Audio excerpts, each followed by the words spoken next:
एक ऐसा दमदार विलेन जिसके स्क्रीन पर एंट्री होते ही लोग डर जाया करते थे। नेगेटिव किरदार निभाने वाला एक ऐसा अभिनेता जिसके खतरनाक एक्सप्रेशन सभी को चौंका देते थे। सिल्वर स्क्रीन पर जब उसने कदम रखा तो उसे नाम मिला बख्तावर, कांचा चिना, कात्या और बिग बॉस। फिल्मों में विलेन का किरदार निभाने वाले डैनी डेंगजोग्पा। डैनी के असली नाम की बात करें तो इनका असली नाम है शेरिंग पिंसो डेंगजोग्पा, लेकिन पूरी दुनिया ने इन्हें डैनी के नाम से जाना।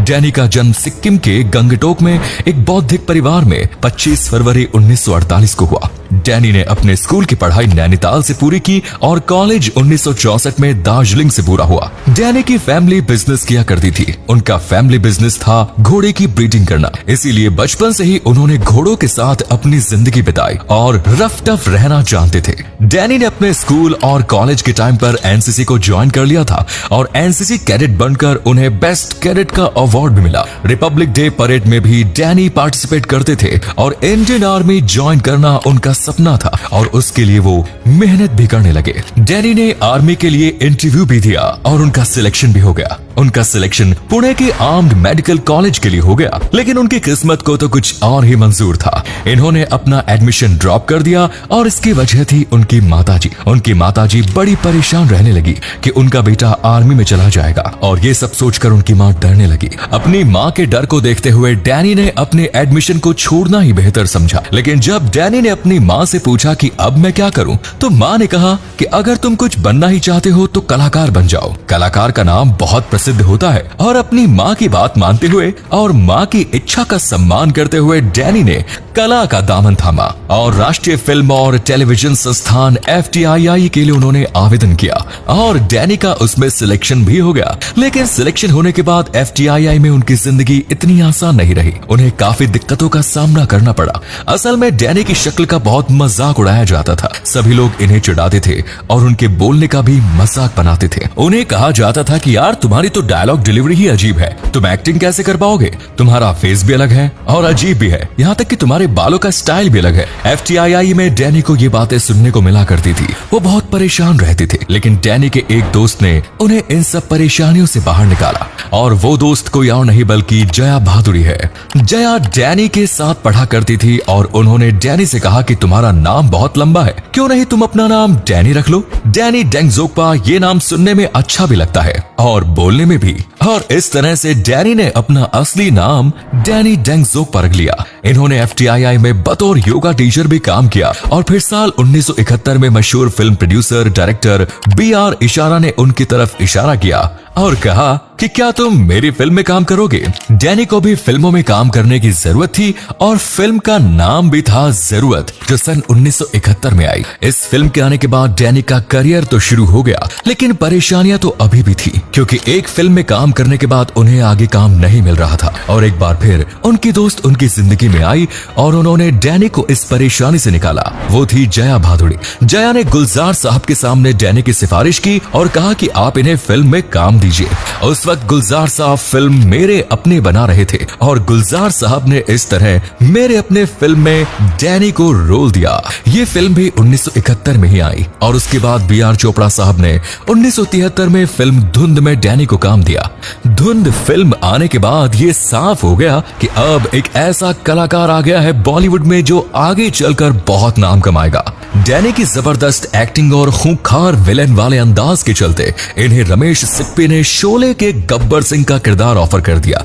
लेकिन उस समय डैनी ने रमेश सिप्पी से कहा कि मेरे पास डेट्स नहीं है, अगर आप इंतजार कर सकते हैं तो मैं आपको आगे की तारीख दे सकता हूं। लेकिन सिप्पी साहब इंतजार नहीं करना चाहते थे और ये रोल मिला फिर अमजद खान को और उसके बाद तो गब्बर सिंह का रोल अमर हो गया। डैनी ने हर तरह के किरदार निभाए, सपोर्टिंग एक्टर भी बने, कॉमेडी भी की, विलन भी बने और डबल रोल भी किए। डकैत के तौर पर अक्सर डैनी फिल्मों में नजर आया करते थे और अपनी जबरदस्त एक्टिंग से स्क्रीन पर आग लगा देते थे। साल 1980 में जब हर फिल्म में डैनी को डकैत का रोल मिल रहा था, जैसे कि चंगेज का रोल तो आपको याद ही होगा। डैनी ने अपने एक इंटरव्यू में कहा था कि जब भी मैं शूट पर जाता मुझे वही मेरा एक साथी मिला करता था जो लालटेन पकड़ता है और मैं डकैत का रोल करता।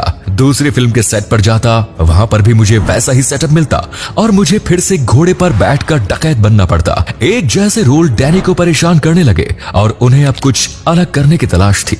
एक जैसा काम करके डैनी इतने परेशान हो गए कि 2 साल के लिए ट्रैकिंग पर चले गए और उन्होंने वहां कुछ भी काम नहीं किया। जब वो वापस आए तो उन्होंने वापस आकर एक स्क्रिप्ट पर काम किया और वो स्क्रिप्ट उन्होंने रमेश सिप्पी को दिखाई और कहा कि इस पर एक फिल्म बननी चाहिए। सिप्पी साहब ने कहा कि जब फिल्म आपने लिखी है तो क्यों नहीं आप ही से डायरेक्ट करें, और डैनी ने उनकी बात मानते हुए एक बार फिर कदम रखा डायरेक्टर के तौर पर। फिल्म का नाम था फिर वही रात और फिल्म के हीरो थे राजेश खन्ना और हीरोइन के तौर पर डैनी ने अपनी गर्लफ्रेंड किम को मौका दिया। इसके साथ ही डैनी ने खुद भी इस फिल्म में दमदार किरदार निभाया। आगे चलकर डैनी फिर से एक्टिंग में ही सक्रिय हो गए। इस बार इनके लीड नेगेटिव कैरेक्टर्स काफी भारी पड़े और उनके सामने होते थे राजेश खन्ना, धर्मेंद्र, जितेंद्र, मिथुन चक्रवर्ती, विनोद खन्ना, अनिल कपूर, सनी देओल और अमिताभ बच्चन। लेकिन इतने बड़े सुपरस्टार्स के आगे भी डैनी का नाम भारी पड़ता था और अपने रोल से डैनी सभी को तगड़ा कंपटीशन देते थे। चाहे हम फिल्म के बख्तावर के बात हो या फिर घातक का यादगार रोल कात्या का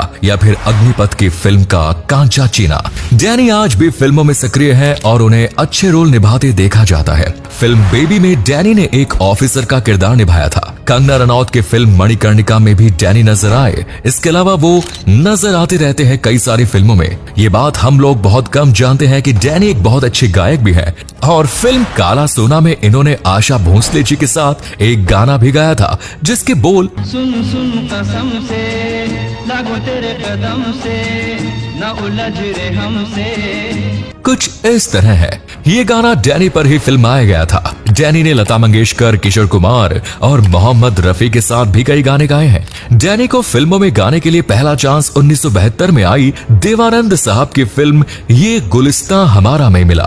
इन्होंने नेपाली फिल्मों के लिए भी बहुत सारे गाने गाए हैं। नेपाली फिल्म साइनो को डैनी ने ही लिखा था और फिल्म के डायरेक्टर थे उनके भतीजे उज्जैन चौपल और उन्होंने इस फिल्म में भी गाना गाया और ये गाना उन्होंने उदित नारायण की पत्नी दीपा नारायण के साथ गाया था। उसके बाद इस नेपाली फिल्म को हिंदी में भी बनाया गया और फिल्म का नाम अजनबी रखा गया जो कि एक टेलीफिल्म थी और दूरदर्शन पर इसका प्रसारण किया गया था। डैनी की शादी गावा डेंगजोकपा से हुई। उनके 2 बच्चे हैं, रिंजिंग डेंगजोकपा और पेमा डेंगजोकपा। डैनी को भारत सरकार ने पद्मश्री से भी नवाजा है। इसके अलावा उन्होंने कई फिल्मों के लिए अवार्ड्स भी जीते हैं। डैनी आज जब फिल्मों में आते हैं तो उनका रोल उतना ही भारी और दमदार होता है जितना पहले हुआ करता था और वो आज भी अभिनय की एक अनूठी मिसाल देकर जाते हैं।